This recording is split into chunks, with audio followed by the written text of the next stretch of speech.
బోధి ప్రేక్షకులకు నమస్సులు. ఈరోజు ప్రసిద్ధ రచయిత విక్రమ్ సంపత్ గారు షేర్ చేసిన ఫోటో, దాని ఆధారంగా వచ్చిన అంశాన్ని బోధి ప్రేక్షకుల ద్వారా మన భారతీయులందరికీ కూడా తెలియజేయడంలో అంతర్యం. Lions clubs international code of ఎథిక్స్లో ఒక అద్భుతమైన code, to be careful with my criticism and liberal with my praise, to build up and not to destroy. అంటే విమర్శల్లో జాగ్రత్తగా ఉండు, పొగడ్తల్లో ఉదారంగా ఉండు. ఇవి రెండు కూడా నిర్మాణం కోసమే తప్ప వినాశనం కోసం కాదు అని దాని యొక్క భావం.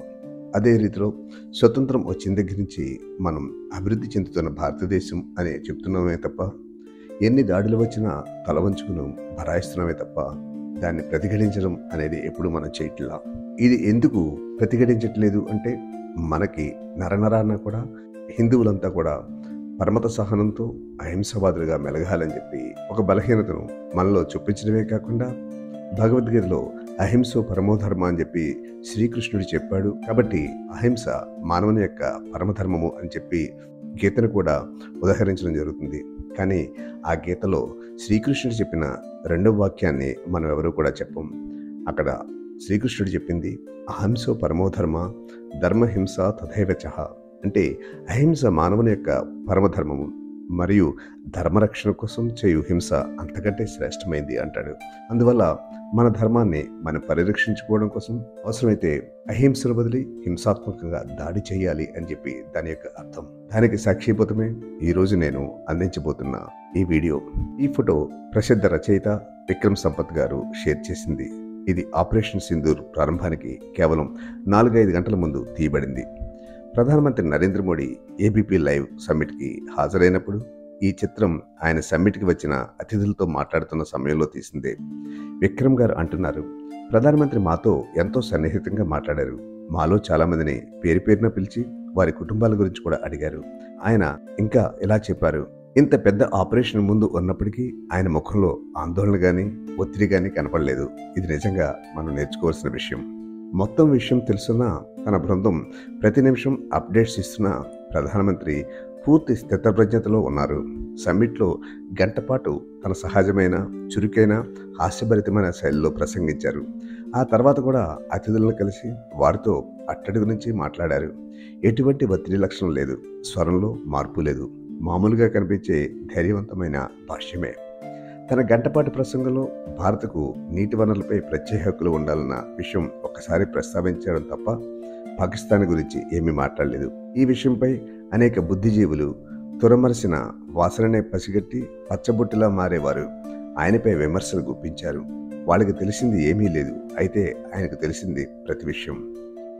విక్రమ్ గారు ఇలా వ్రాస్తున్నారు, ఈ కార్యక్రమం ముగిశాక మేమంతా హోటల్కి తిరిగి వెళ్ళాం. అర్ధరాత్రి సమయంలో దేశం యొక్క పౌర మరియు సైనిక నేతలు ఎంతో జాగ్రత్తగా సమయాన్ని ఎదురుచూసి రూపొందించిన ఆపరేషన్ సింధూర్ అమల్లోకి వచ్చింది. అప్పుడే మేము జరిగిన విషయం యొక్క ప్రాముఖ్యతను పూర్తిగా గ్రహించగలిగాం. ఏ మానవుడు మోడీజీ లాంటి ఉక్కు ధైర్యాన్ని కలిగి ఉండగలడు? ఆయనకు రాత్రి జరగబోయే ప్రతిదీ తెలిసి ఉంది. ఆపరేషన్ విజయం సాధించాలి అన్న భారం ఆయనపై ఉంది. దేశవ్యాప్తంగా 1.2 బిలియన్ భారతీయుల ఆశలన్నీ ఆ ఆపరేషన్పై ఆధారపడి ఉన్నాయి. అయినప్పటికీ ఆయన ముఖంలో ఒత్తిడి రేఖ ఒక్కటైనా కనిపించలేదు, స్వరంలో చెరువు లేదు. ఇంతటి జవాబుదారీతనం కలిగిన ఒక నాయకుడు దేశ భద్రత భారం మోస్తున్నప్పటికీ అంత శాంతిగా మానవతా దృక్పథంతో వ్యవహరించినప్పుడు ఆయన నిర్ణయాల వెనక ఉన్న లోతు, దూరదృష్టి ఊహించగలరా? ఇది తేలికైన పని కాదు. శూలాలతో నిండిన సింహాసనం మీద ఉండి ఒక్క అడుగు కూడా తడబడకుండా ముందుకు వెళ్ళడం. ఆపరేషన్ సింధూర్ తర్వాత మళ్లీ మోడీ ప్రసంగాన్ని పూర్తిగా చూశాను. ఒక్కసారి కూడా ఆయన స్వరం తడబడలేదు, దృష్టి తలదించలేదు, ముఖంలో ఆందోళన కనపడలేదు. ఆయన కళ్ళలో ఉన్న ఆ దృఢమైన చూపులో ఒక మౌన వాగ్దానం ఉంది. ఈ దేశం ఎప్పుడూ తలవంచదు. ఒకే ఒక్క గుండె మోడీజీ. మీరు ఎన్నిసార్లు గెలుచుంటారు దాన్ని? నాకు గర్వంగా ఉంది, అలాగే నాలాంటి లక్షలాది భారతీయులకు. ఎందుకంటే నేడు భారత్ ప్రధానమంత్రిగా నరేంద్ర మోడీ ఉన్నారు. ముదురు అజ్ఞానవంతులైన రాహుల్ గాంధీ కాదు, అర్థనలేని ప్రవర్తన చేసి కనిపించే వ్యక్తి కాదు, ఎప్పటికీ ఎదగని ప్రతిరోజు అబద్ధం చెప్పే నాయకుడు మాత్రం కాదు.